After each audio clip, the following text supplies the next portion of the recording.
Beshem Hashem Naase Ve Natzliach. Aujourd'hui, nous allons raconter l'étape de la Brit Mila, de la circoncision, après 40 ans dans le désert. Durant les 40 ans de leur séjour dans le désert, les Juifs ne purent jamais faire la Brit Mila à leurs enfants.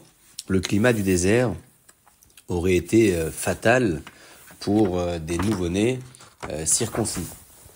Dès que les Juifs entrèrent en Eretz Israël, Hachem dit à Yoshua, « Ne sais-tu pas que les Juifs ne sont pas circoncis ? À présent, ils sont arrivés dans la terre promise, fais-leur donc la Brit Mila sans tarder. » Yehoshua s'empressa d'accomplir l'ordre d'Hachem. Il réunit alors le peuple et leur expliqua combien cette mitzvah était importante. Yehoshua leur dit alors, « Pensez-vous que vous rentriez en terre sainte incirconcis ? Ne vous rappelez-vous pas de la promesse d'Hachem à Avram Avinu lorsqu'il lui dit « Je te donnerai le pays de Canaan à toi et à ta descendance à la condition suivante. Quant à toi, garde mon alliance, toi et ta descendance. » Voyez-vous, Hachem l'a bien dit à Avram. Si ses enfants accomplissaient la mitzvah de la Brit Mila, ils rentreront dans la terre promise. Sinon, ils n'y rentreraient pas. Nous devons respecter la promesse d'Avraham Avinu à Hachem, et Hachem, lui, tiendra la sienne. Les Juifs consentirent aussitôt et se circoncirent, eux et leurs enfants. C'est alors qu'Hachem déclara « Aujourd'hui, j'ai détourné la honte d'Égypte qui pesait sur vous. » En effet, le roi Pharaon avait dit aux Juifs « Je vois dans les astres que l'un d'eux du nom de Ra'a, donc le mal, et de mauvais augure pour vous. Je vous prévois une fin sanglante et un grand massacre dans le désert. » Il le leur dévoila pour les effrayer de partir. Il voyait en effet le sang qui devait couler lors du péché du veau d'or. Hachem voulait alors anéantir toute la nation.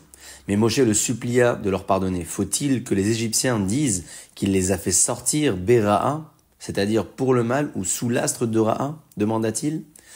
Ils nous l'ont prédit encore quand nous étions en Égypte. Tu ne voudrais pas, ô Hachem, qu'ils disent que leur présage s'est réalisé, plaida Moshe, pour sauver le peuple d'Israël. Aussitôt, il est dit, Hachem révoqua le malheur qu'il avait voulu infliger. Hachem ne les anéantit point, et le sang du massacre devint alors le sang de la Mila de la circoncision. C'est là le sens du verset. Aujourd'hui, j'ai écarté l'ignominie des Égyptiens. Aujourd'hui, lorsque vous êtes circoncis, les Égyptiens ne pourront plus dire qu'ils avaient vu juste. L'endroit où les Juifs accomplirent la mitzvah de la Brit Mila fut appelé Gilgal, traduit par le détournement, en souvenir de cette honte qui avait été détournée. À présent, nous passons à l'étape de la conquête de Yéricho. La première victoire de Yehoshua dans la guerre de conquête fut celle de Yéricho. Suivant l'ordre d'Hachem, les Juifs firent le tour de la ville fortifiée chaque jour pendant une semaine. Le 7e jour, qui était un Shabbat, ils la contournèrent 7 fois tout en sonnant du chauffard. La muraille s'écroula sur elle-même dans un terrible fracas, et les Juifs conquirent rapidement la ville. De tous les habitants, ils ne laissèrent survivre que Rachav et sa famille, comme ils lui avaient juré. La conquête miraculeuse eut lieu le jour du Shabbat. Yehoshua avertit donc le peuple de ne pas s'éloigner plus de 2000 coudées, distance de plus d'1 kilomètre qu'il est interdit de dépasser, en dehors d'une ville, le jour de Shabbat. Il pourrait ainsi revenir au camp et prier devant l'Aaron, c'est-à-dire l'Arche sainte. Yehoshua déclara l'anathème sur Yéricho en expliquant au peuple le butin d'une ville conquise le jour saint du Shabbat doit être consacré à Hachem. Tous acceptèrent la décision et lui répondirent en chœur « Nous ferons comme vous l'avez dit ». Les Juifs déposèrent donc tout leur butin dans les trésors de la maison d'Hachem avec les barres d'or et d'argent qu'ils avaient ramassées. Ils frappèrent des pièces en souvenir de la grande victoire. Ils y gravèrent sur une face un bœuf et sur l'autre un buffle, enseigne de la tribu des Yehoshua.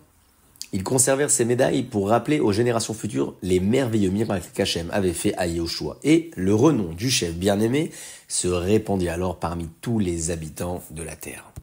Il y avait pourtant dans le peuple un homme de la tribu de Yehuda qui, malgré sa richesse, était avide de s'enrichir encore davantage. Cet homme du nom d'Achan ben Carmi n'obéit pas aux ordres de Yehoshua, il viola l'anathème. Dans le butin, il avait aperçu une idole avec une langue d'or et à ses pieds un manteau précieux. À côté, il avait trouvé une grande somme d'argent qui avait été une offrande des païens de Yéricho. Achan ne put résister à la tentation, il prit le tout et courut le cacher dans sa tente. Ce n'était d'ailleurs pas son premier péché. Du vivant de Moshe Rabbeinu, il avait déjà plusieurs fois violé des anathèmes et commis de graves péchés pour lesquels il s'était rendu passible de mort. Pourtant, cette fois, le peuple entier fut puni par sa faute. C'est qu'à présent, les Juifs avaient traversé le Jourdain. Ils étaient devenus désormais responsables l'un de l'autre. Le péché d'une personne retombait, dès lors, sur tout l'ensemble du peuple. Lorsqu'Achan commit ce péché, Hachem se mit en colère sur tous les Juifs et les punit tous. Ils furent vaincus dans leur prochaine guerre, celle contre la ville d'Aï. Les Juifs s'étaient pourtant bien préparés à cette conquête. Ils étaient partis sûrs de leur victoire et s'étaient battus vaillamment, mais ils durent s'enfuir devant leurs ennemis et le célèbre Yair ben Ménaché tomba dans la bataille. Pour information, la mort de cette personnalité qui valait à lui seul la plupart du Sanhédrin, c'est-à-dire 36 sages, peina beaucoup Yehoshua et déchira ses vêtements en signe de deuil et se jeta face contre terre devant l'Aaron, l'arche sainte. Il pria Hachem ainsi sans répit jusqu'au soir. Au milieu de ses prières, il entendit Hachem qui lui adressait la parole et lui demandait « Mais pourquoi es-tu tombé sur ta face ?» Puis Hachem lui expliqua la raison de la défaite. Les Juifs ont péché, voilà pourquoi ils ont été vaincus. L'un d'eux a violé l'anathème et s'est emparé du butin de Yéricho. Suite de l'histoire au prochain épisode. Baruch Adonai Leolam, Amen ve Amen.